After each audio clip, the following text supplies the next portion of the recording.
Baik, Assalamualaikum. Salam sejahtera, salam GBN, salam Malaysia dan salam kuasa ketiga. Ya, jadi hari ini saya akan membacakan satu senarai, ya, seperti mana dalam tajuk live ini, iaitu senarai penuh, ya, penipuan-penipuan Anwar, Zahid dan Rafizi yang dijangka meruntuhkan kerajaan PHBN ataupun Pakatan Harapan Barisan Nasional dalam masa terdekat. Jadi sekiranya audio jelas, sila beri komen. Tujuan saya membuat benda ni adalah kerana benda ni dalam pelbagai bentuk telah saya bicarakan, bincangkan, huraikan, perincikan dalam live-live yang lepas, tetapi hari ini saya akan menyusunnya secara tertib supaya anda mudah faham. Jadi share ramai-ramai. Ingat ya, berani kerana benar. Jadi saya mulakan. Okey. Jadi berikut saya nak bacakan, dan saya dah tulis artikel berhubung benda ni.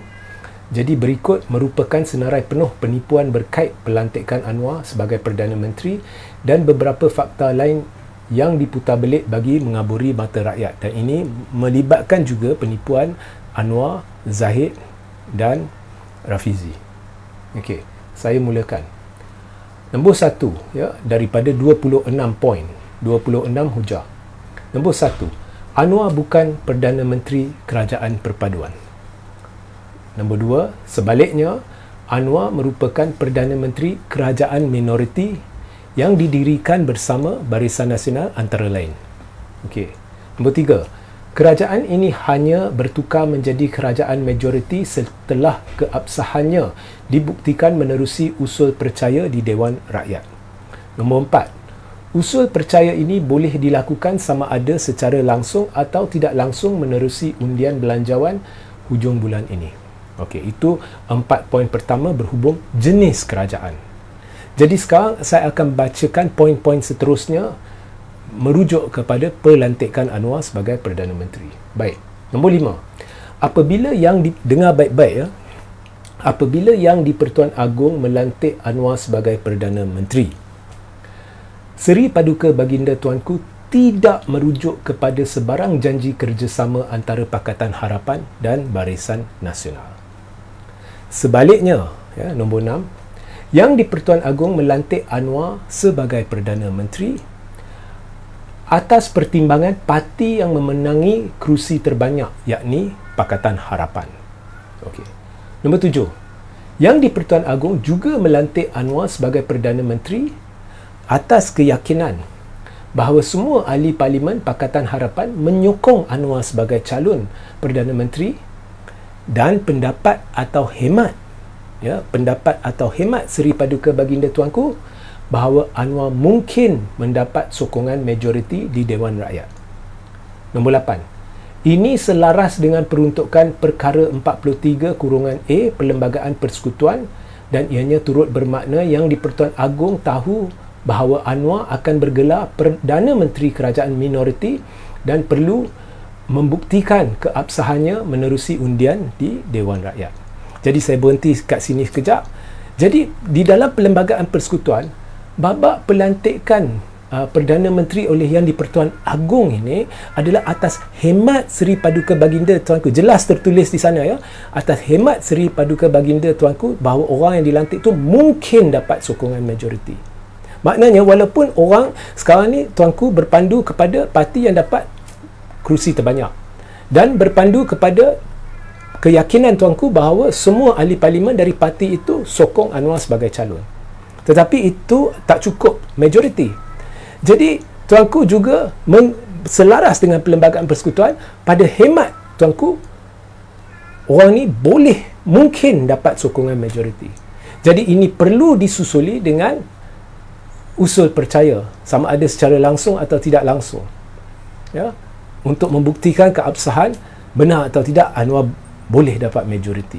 Jadi Yang di-Pertuan Agong berpandu kepada Perlembagaan Persekutuan, dan pelantikannya bukan atas parti yang menang, bukan atas kerjasama BNPH, tetapi atas keyakinan bahawa Anwar yang menerajui parti dengan kerusi terbanyak mungkin mendapat sokongan majoriti bila keabsahan ditentukan. Okey. Jadi jangan keliru lagi. Baik. Yang di Pertuan Agong nombor 9, yang di Pertuan Agong tidak pernah menitahkan apa-apa yang membawa maksud Barisan Nasional dan Pakatan Harapan wajib membentuk kerajaan bersama supaya Anwar boleh dilantik sebagai Perdana Menteri. Tidak ada. Nombor 10. Ini merupakan naratif palsu yang amat berbahaya, khususnya naratif Zahid kononnya yang di Pertuan Agong menitahkan kesemua 30 MP BN untuk bersama kerajaan perpaduan. Nombor 11. Zahid harus diambil tindakan kerana memarakkan naratif palsu ni. Nombor 12. Yang di Pertuan Agong turut tidak pernah menyentuh isu kerajaan perpaduan dalam mana-mana kenyataan rasmi sama ada sebelum atau selepas pelantikan Anwar Ibrahim. Nombor 13. Sebaliknya, yang di Pertuan Agong hanya menitahkan agar kerajaan yang dibentuk perlu stabil, tidak lebih dari itu. Baik. Sekarang saya akan ceritakan penipuan-penipuan Zahid dan Barisan Nasional beberapa, ya. Nombor 14. Zahid telah melanggar ketetapan dasar UMNO yang diputuskan menerusi Perhimpunan Agung UMNO Mac lalu. Ketetapan ini bukan hanya melarang, ya, nombor 15. Ketetapan ini bukan hanya melarang UMNO bekerjasama dengan Anwar atau DAP. Sebarang percubaan untuk mengubah dasar ini hanya boleh dibuat pada Perhimpunan Agung UMNO seterusnya, menerusi EGM atau menerusi Perhimpunan Agung UMNO khas. Ya. Jadi, nombor 16. Dakwaan Zahid kononnya ketetapan ini hanya merujuk kepada kerjasama pada PRU 15, nyata penipuan semata-mata. Nombor 17. Hakikatnya, Zahid wajib diambil tindakan kerana melanggar dasar parti dan menipu yang di Pertuan Agong kononnya 30 ahli Parlimen Barisan Nasional menyokong Anwar sebagai Perdana Menteri. Nombor 18. Penipuan ini dibuat menerusi satu warkah yang dialamatkan oleh Zahid kepada yang di Pertuan Agong tanpa pengetahuan ahli-ahli Parlimen Barisan Nasional.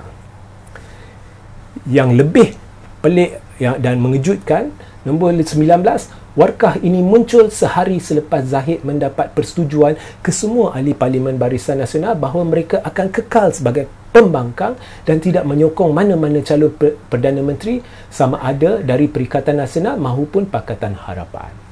Baik, sekarang saya akan cerita pula penipuan Anwar dan PH. Nombor 20.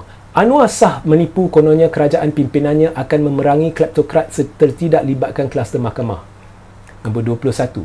Penipuan ini menjadi nyata apabila Anwar melantik Zahid sebagai timbalan Perdana Menteri dan memberikan Zahid portfolio kementerian.